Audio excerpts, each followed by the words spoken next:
There was something very different. This sweetness, this innocence that we all loved, that we grabbed onto immediately. But the euphoria was short-lived. Even though the Teddy Bears recorded more songs, there were no more hits. Phil quickly moved on. His passion for music and success had intensified, and he dumped the Teddy Bears.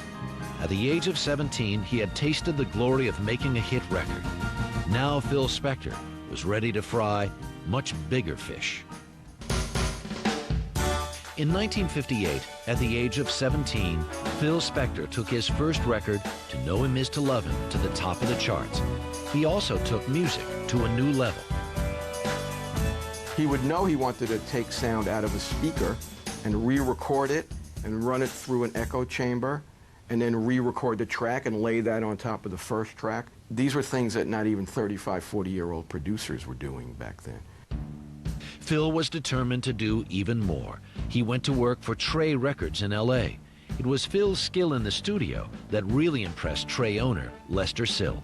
He was an industry heavy, big shot, big, powerful guy. Spector just won him over. He just charmed the pants off the guy.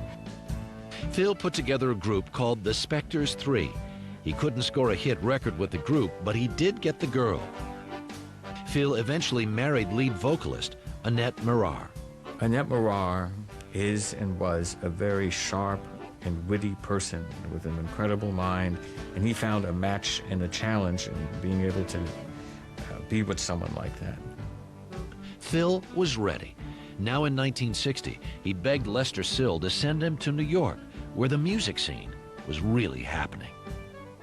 Lester told me about this eccentric young kid who was producing some great records, and they brought him to New York to my office, and that's the first time I met Philly. He's got that quality in the earlier days that was charming and warm and funny, and he was such an oddball that you kind of adopted him. Phil found a home at the Brill Building on Broadway, once music's Tin Pan Alley, and he was soon working with some of rock's biggest hit makers. And Philly saw that magic and that talent, and what he would do was assimilate in the mix and try to be friendly with all my writers, because he knew, as I always believed, the key to any artist's success was a great song. Phil was obsessed with the business, and nothing could stop him. Spector had very clear ideas about what he wanted to do. He went ahead and did it. He had all the traits and all the street smarts to get to where he wanted to go. He would be charming, he'd be cruel, he'd be warm. He would do whatever he could to win. Little wonder that by the time he was 19 or 20, he had already conquered the New York recording scene. In just his first year in New York, Phil produced 3 top 10 hits: Karina Karina, Pretty Little Angel Eyes, and I Love How You Love Me. And now there was a reward. Lester Sill offered Spector a lucrative partnership in a new label they called Philly's Records, for Phil and Les. We said to ourselves, as Phil Spector did with Phillies and I did with Dimension, why are we making the record companies rich? So Philly put out the songs on his own label, paid himself as we did, and there was much more profits and much more revenues. The label's first act was a New York-based girl group called The Crystals. After they struck gold twice in less than a year, Phil wanted to return to the West Coast to Gold Star, the LA studio, with the right equipment to really refine his sound. The room itself was really extremely small by any standards. But what happened is it melded things together in there.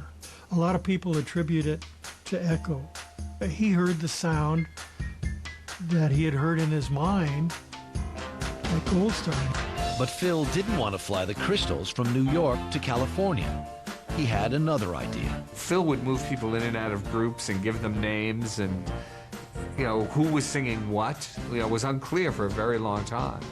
But the sound was unmistakable. I was a background singer in Los Angeles, and I knew his partner, Lester Sill, and they were interested in finding a singer who could sing a song that Phil thought would be a smash record.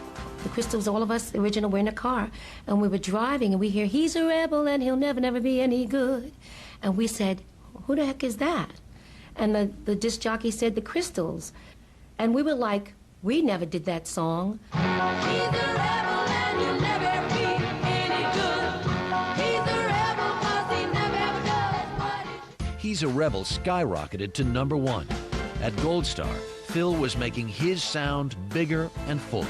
It was distinctly his, and it would become known as the Wall of Sound. Sonny Bono worked as an assistant to Spector for 3 years. Sonny was a great character. He was Phil Spector's yes man, and he proudly admitted it till the day he died. God forgive him, but he used to yell at Sonny Bono. And Sonny was so sweet. And Spector would pay Sonny basically to walk on him. He would be the doormat. Sonny, I need a Coke, go get me some.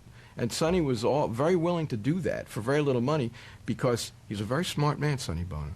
He was a sponge. He came off as kind of a cluck, but he was very, very canny. And he used Spector as much as Spector used him in the end, and became wildly successful doing it.